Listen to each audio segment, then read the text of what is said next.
Right folks, there's the basic tarp setup, well certainly 10 by 8 tarp setup, number 1. One pole, 2 guy lines. I've not pegged out the sides because I'm going to try something else. I'm going to put the other pole in the other end, much lower. I'm going to try it that way because I think the weather's going to be okay. I'm in a bivvy bag anyway if it rains, but I'm going to try it that way. Otherwise what I could do is just peg out, you know, peg out the sides and that's it. In fact that would do. You know, plenty of space in there. I think my feet, I've used this tarp once before. Used the bivvy bag as I said the 4th time, but my legs will stick out. But if I raise up the other end, I might get full coverage. Though obviously if it rains then it means you've got 2 bits that the rain can get in. But that's the idea about a tarp, that's the fun thing about a tarp. You get different setups. So I'll try raising it up and see what I think. Right, there's the tarp with as you can see, the other trekking pole in at the shortest height it can go.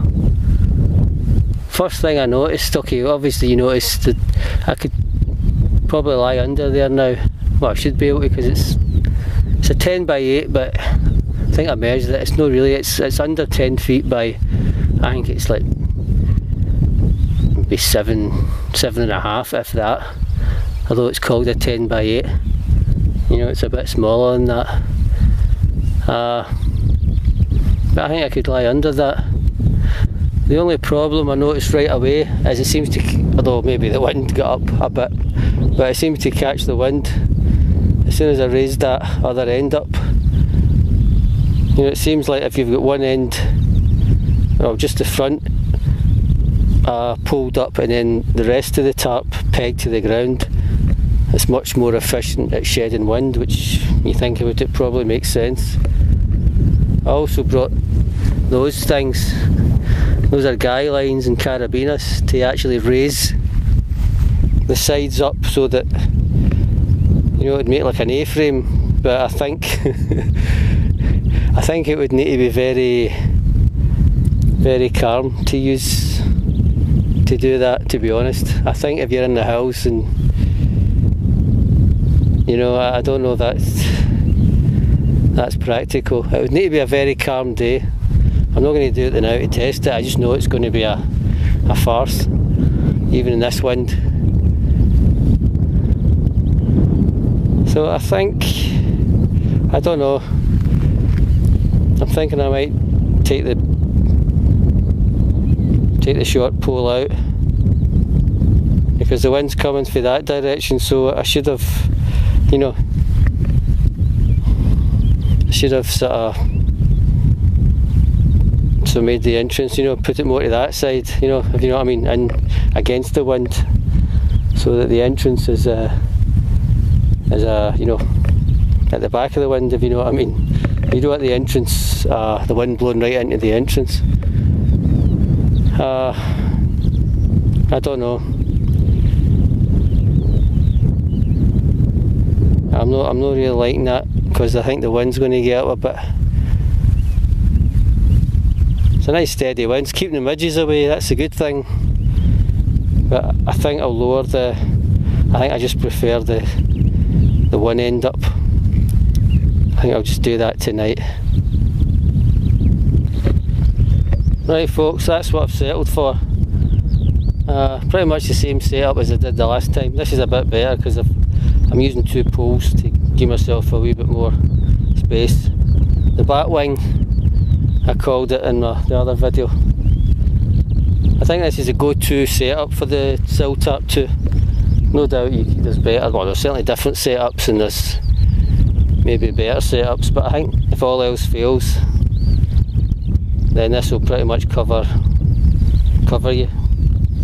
I've used 8 pegs, 8 Y pegs and 4 delta pegs and 2 trekking poles. And there is a technique to pegging it out. You don't peg out, there's certain loops that you peg out, otherwise it just doesn't work. It's just you don't get the tension, or you get too much tension in the tarp. So there is a technique. It's a simple technique, but can't be bothered taking it out and starting again. I'll show you the next time I take it out, which probably won't be the next trip. Hope to get out next weekend as well with my new tent that you might have seen if you watched my meetup at Lockdown. I'll take my new tent out next week. So there's the space you get. So you're still sticking out. I mean, I could go in further. I mean, if it was really heavy rain,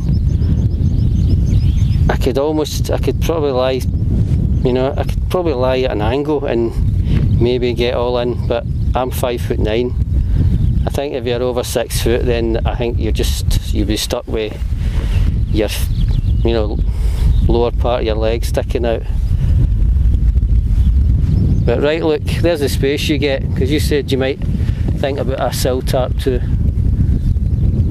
There's all my gear, one side of the pole, and that's me. And as you can see at the top bit, you've got plenty of space for stuff as well. I mean, I know I think you're much neater than me and more efficient at using space. I'm a wee bit, you know, rough and ready. But that's the sort of space you get.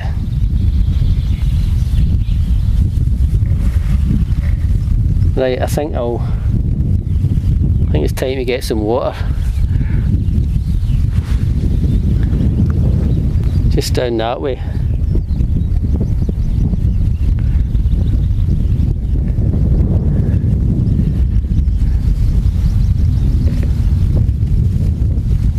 I'll just show you exactly where I am. Well, I'm sure I've done this a few times already.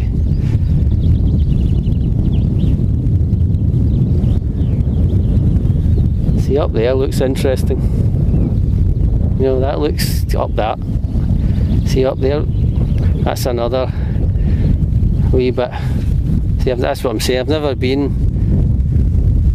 at the other side of that forest. That's what I was talking about when I say I've never been in that area, this area. I've been here before, but the other side of that forest, or through that forest, is where I want to head to and explore that bit.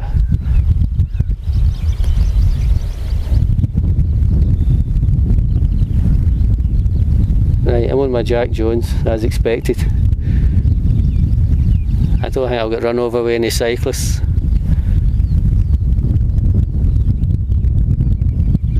Right, time for water.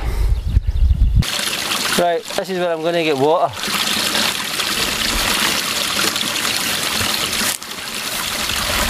It's falling in.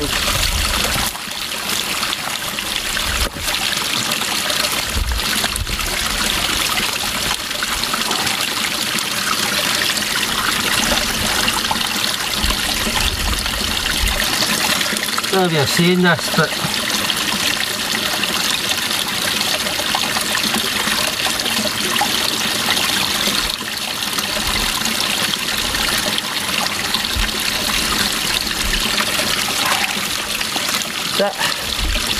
there you go.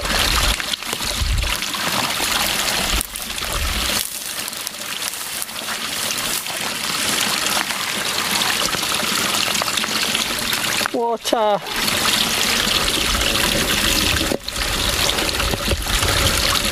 Just in case that's the water supply.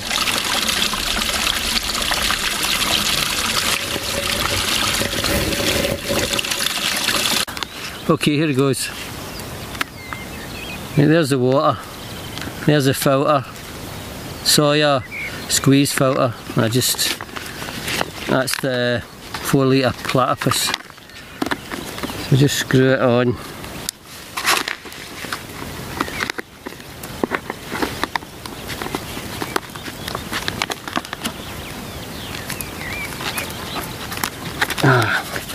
midges. The wind's died down. And then just either let gravity, just let gravity do it, or as the name suggests,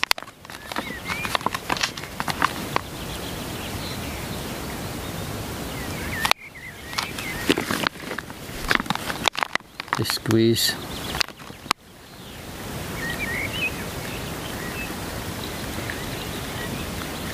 I'm not going to squeeze it too hard because it says that in instructions, especially for the first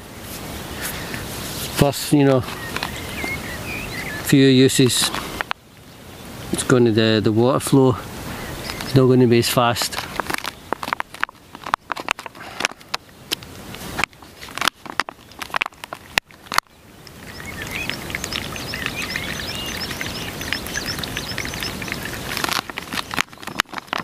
Might need to go and get more water. That'll do me tonight, to be honest. I'll just have one meal and I'll see what happens tomorrow if I feel hungry. A lot of times I'll just, as you know if you watch my videos, I'll just set pitch up, I'll just strike camp and you know, no bother eating anything. The midges are driving me nuts. Try and eat, but I'm getting swarmed.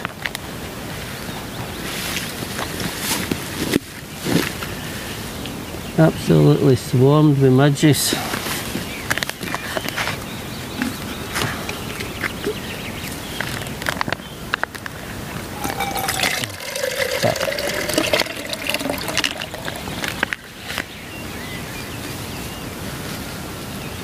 About 300 midges in this jet boil, I think.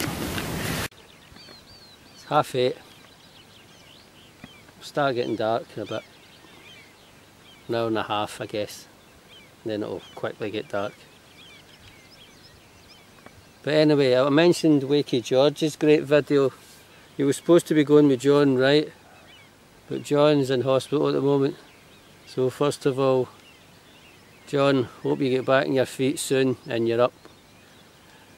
And get a wild camp in that great place that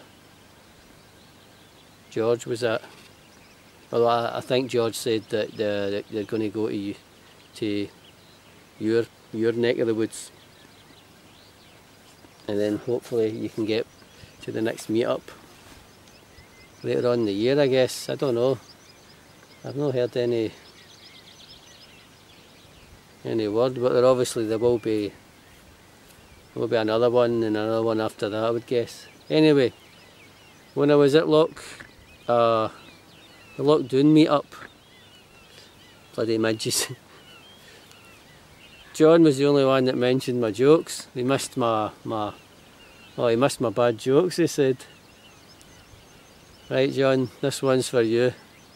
I told this one at the first meetup, but obviously you wouldn't have heard it because you weren't there. Right. In the Wild West days, that's where it's set in. It's about a young lad, well, he's not a brave because he's too young to be a brave, but he's about 11, and the great chief, it's the Blackfoot Indian tribe.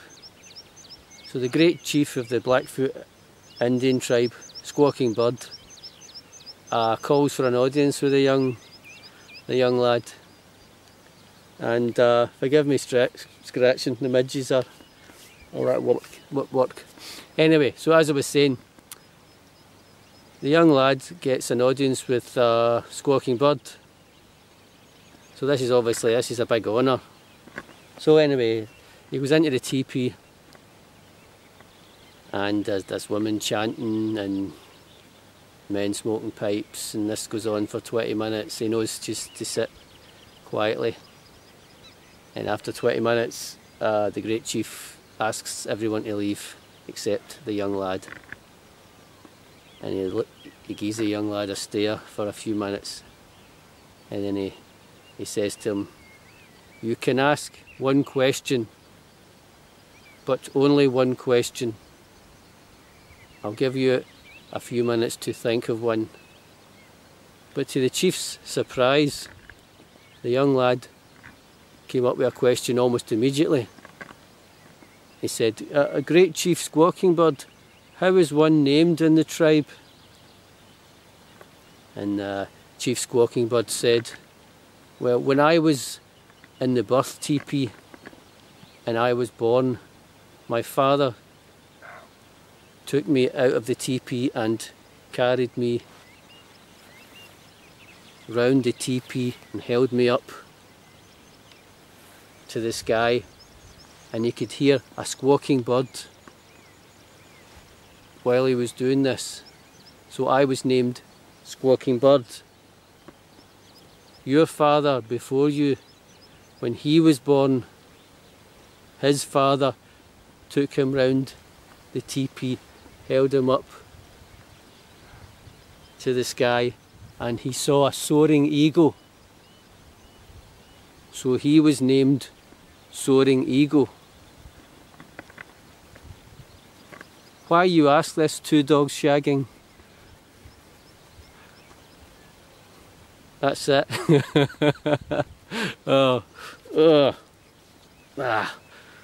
Right, the midges are really busy. I hope you like that one, John. Right folks, I've got my chicken Jaffres in the jet boil. I've got everything ready for a quick getaway because the midges are really bad. I've got my midgie hat. Thank God I brought it. It's a beautiful night, but that's the problem. There's not really even a breath of wind. Even a light breeze would help. There's my jet boil boiling over. Managed to get my jet boil under control. I need to make sure if I go out next week, check the weather forecast, make sure it says a bit of wind, or even, you know, 15-20 miles an hour wind would be better than this. I think they get in the... I think when you take this mosquito hat off, on and off, I think the midges get in the bloody thing. So I don't know if I'm better taking it off and walking about, or just leaving it on. But it's a bit of a nightmare. I had this before a couple of times in Arran. Well, once in Arran and a couple of times in wild camps. I mean, that's what you got to expect in Scotland. I've been not too bad, but if this happened every wild camp, it would really make you think about going out during the summer, really. You know, I think obviously winter, it's a great thing about winter. No midges. I think I'm going in for a rough night, but maybe when I get in my bivvy back, I'll be okay, I hope. I can actually see things flying in the net. They're in the net alright. Right, I'm going to switch you off. I can't do what I usually do and show you some gourmet cooking and me feeding my face, because I'll end up eating a lot of midges. So I need to eat on the hoof. I need to eat and walk. That's the only way I'm going to enjoy this food. Hi folks, it's 11:15. You want to see how bad the midges are? Check my arms. Check that. There you go. I don't know if you've seen that. That's how bad it is. Have another look.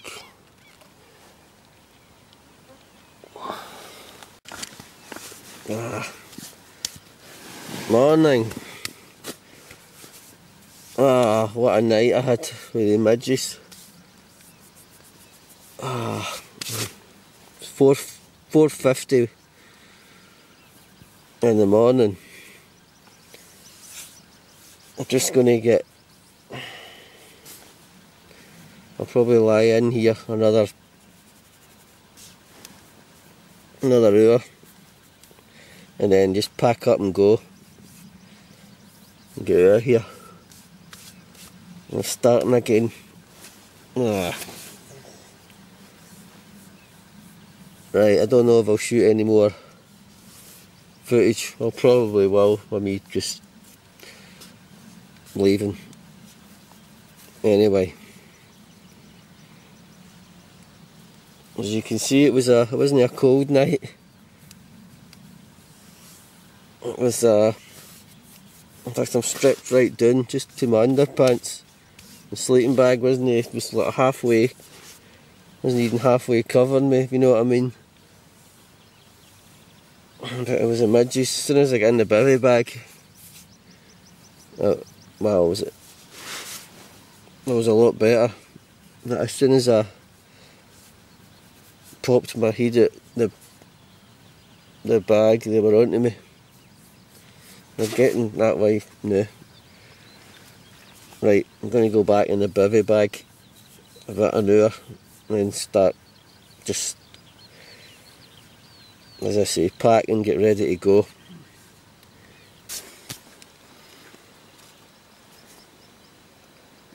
Check that out. Can't wait an hour. Just need to get out of here right away.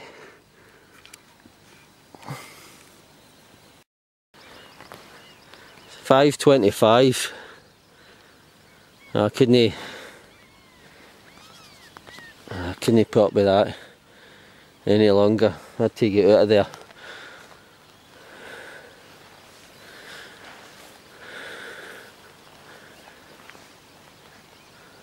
That would have been my view if I could have looked. I couldn't really enjoy it. In fact, I couldn't enjoy it at all. As soon as you stop, they're on you.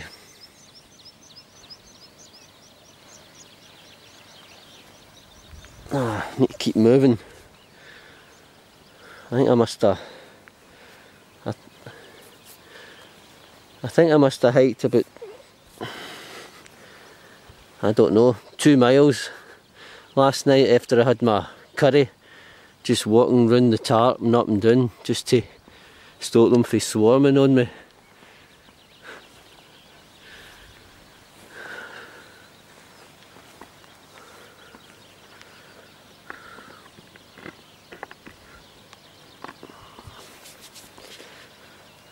They've started already.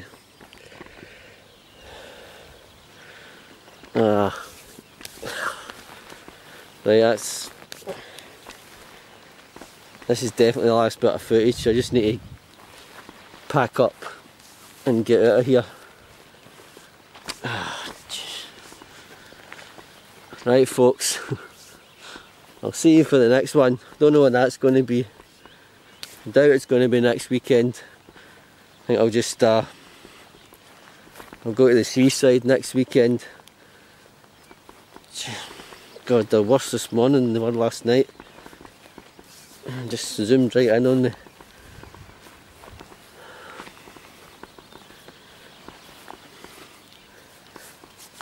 Just because there's, you know, no wind whatsoever, which is unusual up here. It's usually a bit of wind, but no, the last couple of days, or yesterday in the day. Right, I'm going mad here. Right folks, I'll say bye bye, and I will see you for the next one, probably in a few weeks' time. Bye for now.